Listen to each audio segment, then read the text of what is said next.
Si le trafic des bus et des métros devrait être rétabli à 70% le 11 mai, celui des avions attendra, les voyages d'un bout à l'autre du pays étant extrêmement limités, ceux vers l'étranger proscrits.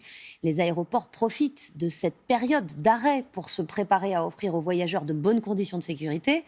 Nous avons pu filmer les coulisses de ces préparatifs à l'aéroport de Roissy. Julien Bigard et Jean-Marie Lecartier. Comme un air de film, de science-fiction. Et pourtant, voici l'aéroport tel que nous allons le connaître pendant des mois.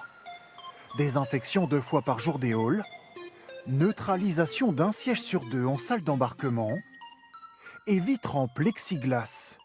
Bonjour. Quelle est votre destination aujourd'hui, s'il vous plaît? Montréal. Lors de l'enregistrement de sa valise.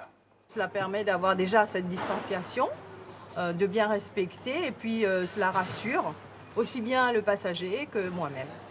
Mais l'aéroport veut aller encore plus loin, avec cette caméra thermique qui affiche en temps réel la température des passagers. Une première en France. Sur chaque passager, le visage est identifié avec la température qui est indiquée juste au-dessus. Ce passager-là a 36,3 degrés de température, donc il est considéré comme OK puisqu'il est entouré en verre et donc il peut continuer son chemin. Si au début de l'épidémie, les autorités estimaient que cet outil était inutile, le gouvernement pourrait finalement valider le dispositif. Une fois que j'ai récupéré mon bagage, je vais obligatoirement passer devant cette caméra thermique. Si je dépasse un certain seuil, il va y avoir une vérification manuelle. Et si j'ai bien de la température, je serai pris en charge par une équipe médicale.